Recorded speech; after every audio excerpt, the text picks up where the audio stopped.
بسم اللہ الرحمن الرحیم۔ تمام درود و سلام محمد و آل محمد پر۔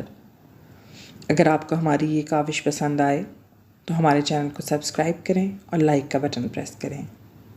مورخین کا بیان ہے کہ جب زمین پر حکومتوں کے مختلف ادوار گزر چکے اور آخر میں جن اور نسناس کو ختم کرنے کے بعد عزازیل بروایت طبری 1000 سال حکومت کر کے انانیت میں مبتلا ہو کر اپنے تقدس کا بھانڈا پھوڑ بیٹھا تو خالق کائنات نے جھنجھلا کر فرشتوں سے خطاب کرتے ہوئے کہا، اب میں اپنا خلیفہ اپنے ہاتھوں سے بنا کر زمین پر بھیجوں گا اور اسے ایسا قرار دوں گا کہ اس کی نسل سے انبیاء اور رسل ائمہ پیدا ہوں گے اور اس کی بے شمار اولاد ہوگی، اور میں اسی سے نسل نظام ارضی کو چلاؤں گا اور جن و نسناس وغیرہ کو سطح ارضی سے اٹھا کر ہوا اور فضا میں پھیلا دوں گا، اور جن و آدم کی اولاد کے درمیان ایک ایسا پردہ قائم کر دوں گا جو انہیں نظر نواز بھی نہ ہونے دے گا، نیز اس کی اولاد کی رہبری اور رہنمائی کے لیے انہی میں سے انبیاء اور رسل وغیرہ مقرر کر کے ان سے اپنی پرستش کرواؤں گا۔ خالق قہار کے اس اعلان کو سننے کے بعد فرشتوں نے سر تسلیم اس لیے جھکا دیا کہ وہ یہ جانتے تھے کہ خالق کائنات جو کچھ کرے گا بہتر کرے گا اور جسے بنائے گا وہ یقیناً ہم سے بہتر ہوگا۔ لیکن کچھ فرشتوں نے، جن کی تعداد بروایت علامہ نعمت اللہ جزائری صرف 2 تھی، نے جن و نسناس اور دیگر مخلوقات ارضی کے کردار کی روشنی میں جسے وہ اچھی طرح دیکھ چکے تھے یہ عرض کرنے کی جسارت کی کہ پالنے والے، کیا تو زمین پر پھر ایسی مخلوق کی بنیاد فرمائے گا جو مثل سابق فساد کرنے والی اور قتل و غارت نافرمانی اور سرکش کی خوگر ہو؟ مالک، ہماری عاجزانہ گزارش ہے کہ خلافت عرضی ہماری ہی سپرد فرما دے، کیونکہ تو دیکھ رہا ہے کہ ہم تیری اطاعت و فرما برداری کس طرح کرتے ہیں اور تسبیح و تقدیس کے فرائض سے کس خوبصورتی، تندہی اور جاں فشانی سے عہدہ برا ہو سکتے ہیں۔ یہ سن کر خالق قہار نے پہلے تو یہ فرمایا کہ جو میں جانتا ہوں تم نہیں جانتے، پھر ارشاد کیا، تمہارا معلم اور تمہیں تعلیم دینے والا جو اپنے دل میں چھپائے ہے اس سے میں اچھی طرح واقف ہوں۔ فرشتوں نے اپنی عرضداشت پر معذرت چاہی اور معافی مانگی۔ علامہ مجلسی بحوالہ حضرت امام محمد باقر علیہ السلام تحریر فرماتے ہیں کہ فرشتوں نے اگرچہ یہ سوال استفسار اور تعجب کے طور پر کیا تھا اور اس کے فوراً بعد معذرت بھی کر لی تھی، لیکن مزاج قدرت نے اسے برداشت نہ کیا اور ان فرشتوں کو اپنی بارگاہ قدس سے 500 میل دور ہنکا دیا اور جبرائیل کو حکم دیا کہ زمین پر جا کر ایک مٹھی مٹی لاؤ۔ جناب جبرائیل بحکم رب جلیل آسمان سے روانہ ہو کر زمین پر پہنچے اور انہوں نے چاہا کہ تعمیر حکم خداوندی کریں۔ زمین تھر تھرا اٹھی اور کمال گریہ وزاری کے ساتھ عرض پر داز ہوئی، اے خدا کے مقرب فرشتے، مجھے یہ بات سخت ناگوار اور میرے لیے سخت تکلیف دہ ہے کہ مجھ سے بنی ہوئی مخلوق کی نسل جہنم میں بھی جائے گی، اس لیے میں درخواست کرتی ہوں کہ تو مٹی لے جانے سے باز رہ اور بارگاہ ادیت میں میری عرضداشت پہنچا دے۔ زمین نے کچھ اس درد سے فریاد کی کہ جناب جبرائیل کا دل پسیج اٹھا اور وہ بارگاہ قدس میں واپس چلے گئے اور بارگاہ ادیت میں زمین کی درخواست پیش کر دی۔ خطاب ہوا، اے جبرائیل، تم تہی دست واپس آ گئے۔ عرض کی، مالک تیرے رحم و کرم پر تکیہ کر کے زمین کی فریاد پہنچانے آیا ہوں۔ روزۃ الصفا میں ہے کہ جب جبرائیل علیہ السلام زمین پر مٹی لینے کے ارادے سے پہنچے تو زمین تھرا اٹھی، اس میں زلزلہ آ گیا۔ جناب جبرائیل نے کہا، گھبرا نہیں، حکم خدا ہے کہ میں تیرے اجزاء لے کر آسمان پر واپس جاؤں اور اس سے ایک بندہ پیدا کیا جائے جسے خداوند عالم بڑی عزت دینے والا ہے، اسے خلیفہ بنائے گا اور لباس کرامت سے اسے آراستہ کرے گا۔ زمین نے عرض کی کہ میں اس امر عظیم سے پناہ مانگتی ہوں، کیا ایسا ہی بندہ پیدا کیا جائے گا جو بنی جان کی طرح میری آغوش میں خالق کائنات کی نافرمانی کرے؟ جبرائیل نے فرمایا کہ بندہ خلیفہ باری ہوگا، البتہ اس کی نسل فرما بردار بھی ہوگی اور نافرمان بھی۔ فرما بردار کو جنت ملے گی اور نافرمان کو جہنم میں جھونکا جائے گا۔ زمین نے عرض کی، اے جبرائیل، مجھ میں یہ طاقت نہیں ہے کہ میں عذاب خداوندی کو برداشت کر سکوں، خدا را مجھے اس قسم کی مخلوق کی بنیاد قرار دینے سے معاف رکھا جائے جو جہنم کا ایندھن بھی بننے والی ہو۔ جبرائیل واپس چلے گئے۔ خداوند عالم نے میکائیل کو حکم دیا کہ تم جاؤ اور مٹی لاؤ۔ جناب میکائیل زمین پر پہنچے، زمین نے بدستور فریاد کی، وہ بھی واپس آ گئے۔ سیر الائمہ میں ہے کہ جبرائیل و میکائیل اس لیے زمین کی فریاد سے مروب ہو گئے تھے کہ اس نے ذات ذوالجلال کی انہیں قسم دی تھی۔ تبری میں ہے کہ جس زمین نے فرشتوں سے فریاد کی تھی وہ خانہ کعبہ کی زمین تھی۔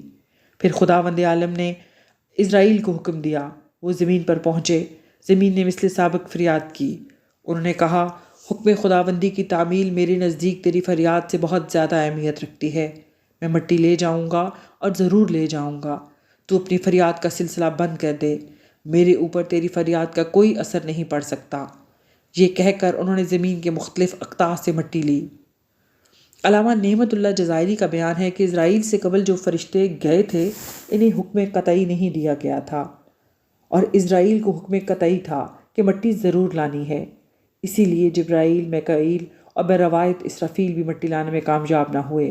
انہوں نے زمین کی درد بھری فریاد کو وقت دی، اور اسرائیل نے فریاد و فغاں کی پرواہ نہ کی اور حکم الہی کو ضروری سمجھا۔ بہرحال اسرائیل نے نرم اور سخت، سہل اور جبل، نشیب اور فراز ہر جگہ سے مٹی لی۔ اس کا بھی حکم باری کے مطابق خیال رکھا کہ مٹی مختلف رنگ کی ہو، چنانچہ سرخ، سبز، سیاہ، نیم سرخ، سفید، کبود، گندمی رنگ کی مٹی حاصل کی۔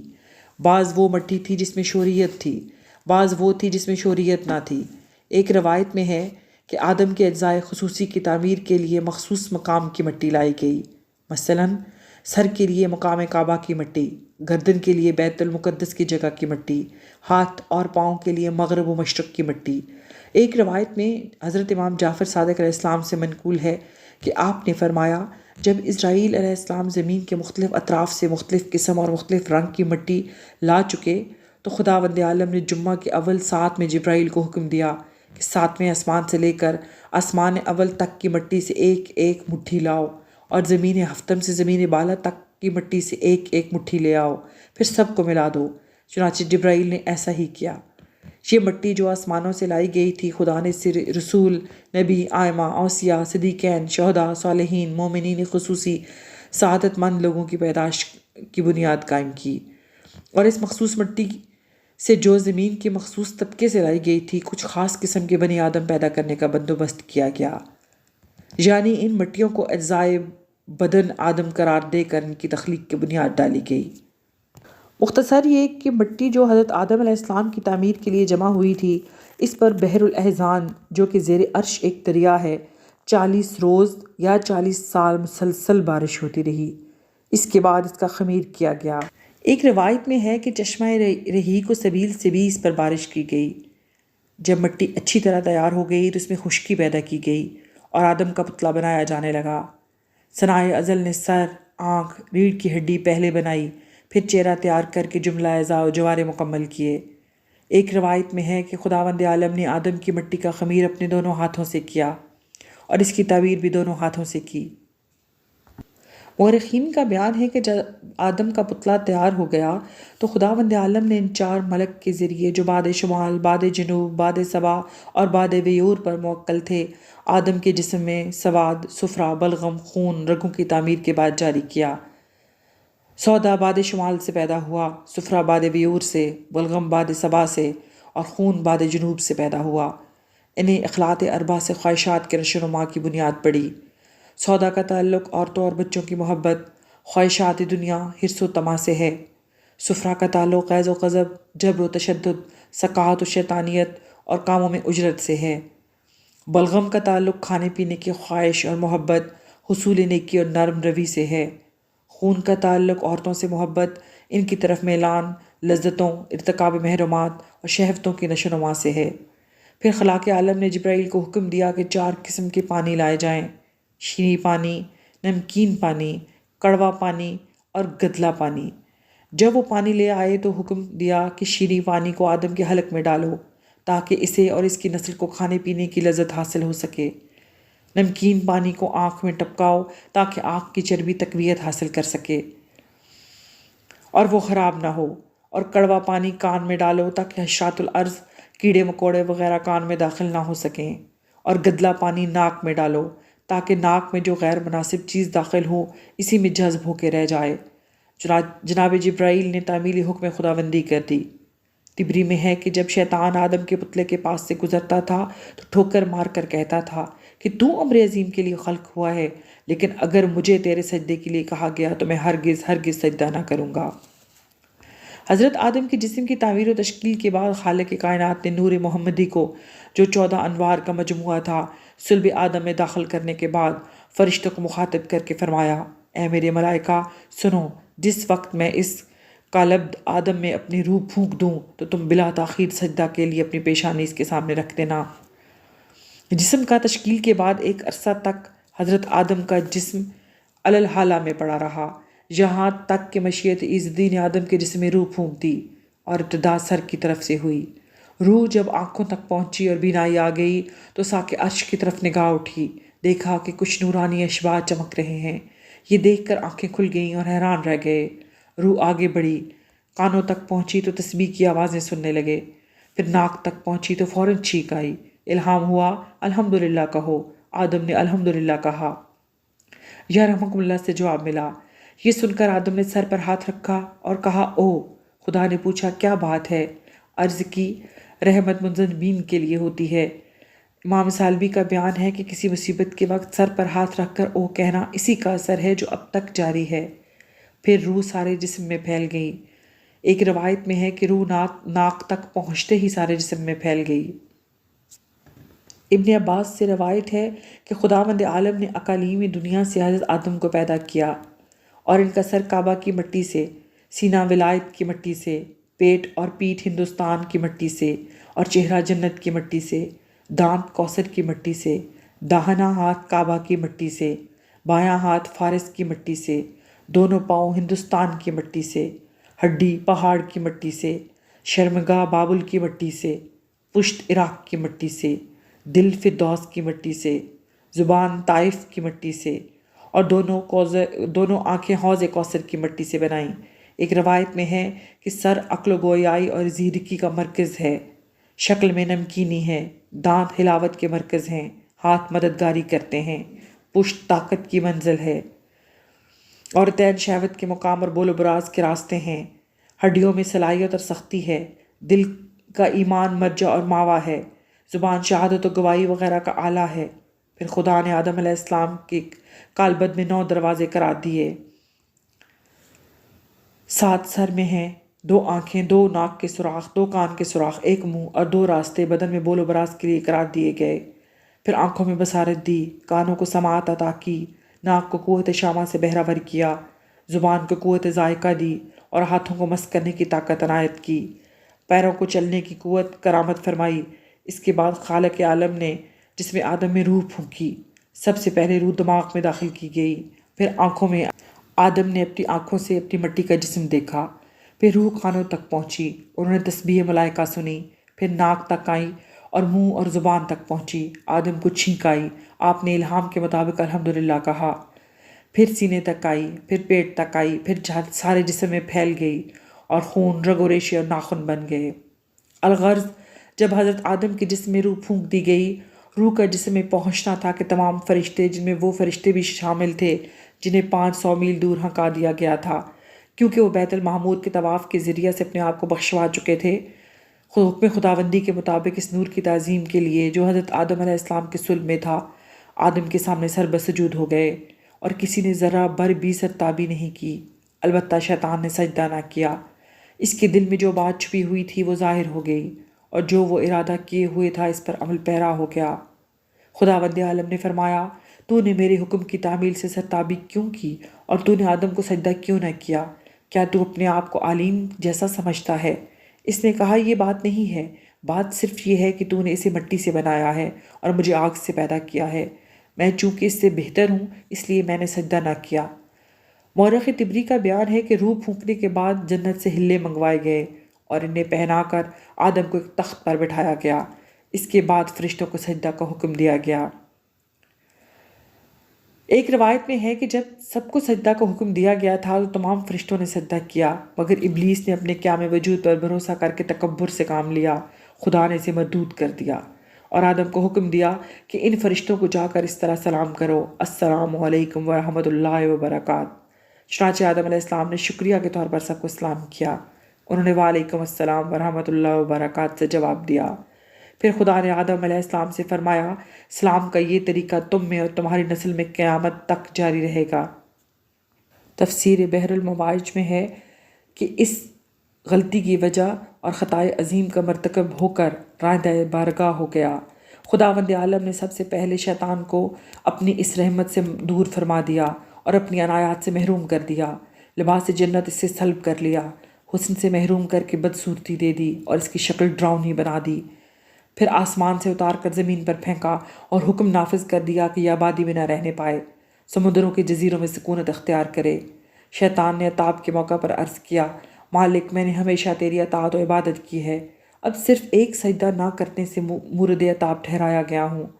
مالک تو مبتدائے فیض ہے، میری تجھ سے ایک استدعا ہے اور التجا ہے، وہ یہ کہ مجھے وقت معلوم تک کی زندگی دے دے۔ ارشاد ہوا، جا، دے دی۔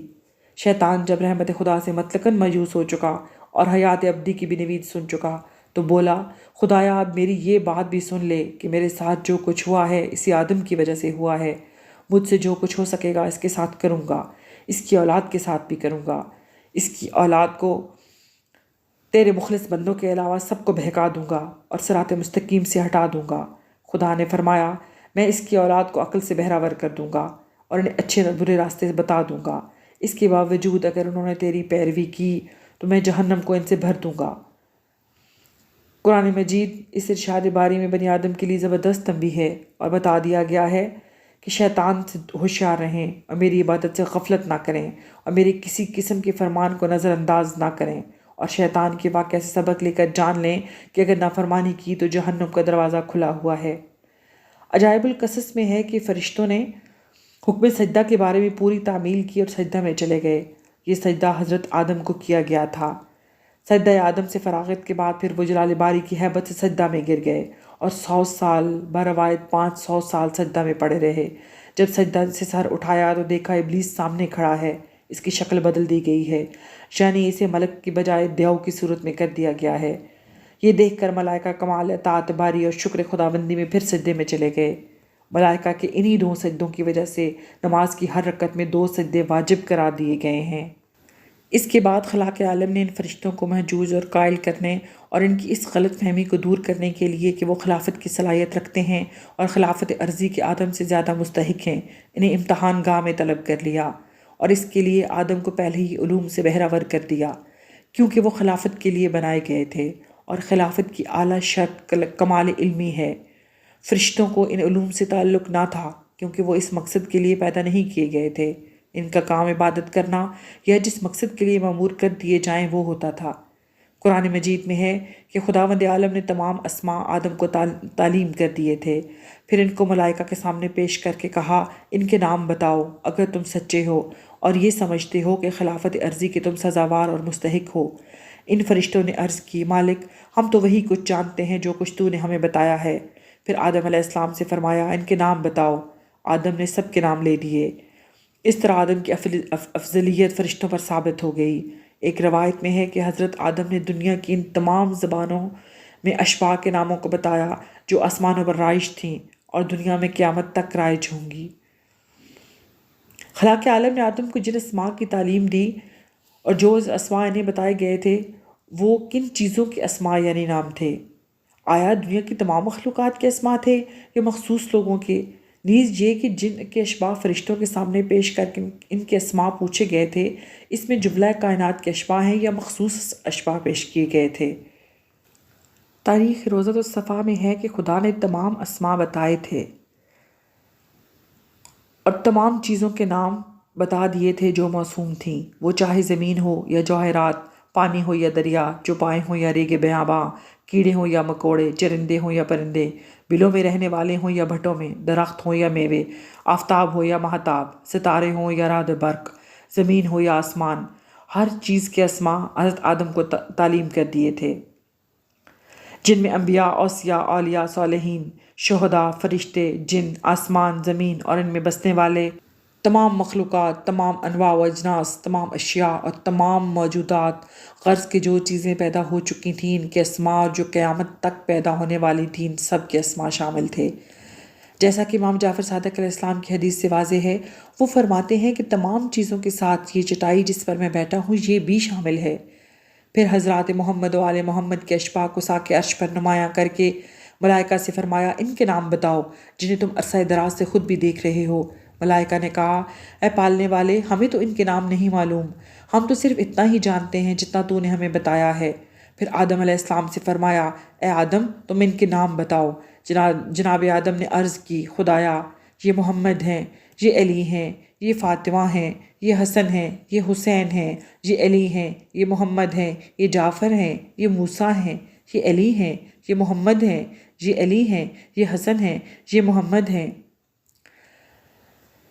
علامہ شیخ عباس قمی تحریر فرماتے ہیں کہ حضرت آدم نے جب فرشتوں کے سامنے اسماء بیان کیے، اس وقت وہ ایسے نور کے منبر پر بیٹھے ہوئے تھے جو بیت المعمور کے دروازے پر بنا ہوا تھا۔ امام زین العابدین علیہ السلام فرماتے ہیں کہ جناب آدم نے سطح عرش پر نگاہ کی تو ہمارے نور کے اشباح کو چمکتے ہوئے دیکھا۔ پوچھا میرے پالنے والے یہ کون لوگ ہیں؟ ارشاد ہوا یہ میری مخلوقات میں سب سے افضل و اعلیٰ ہیں۔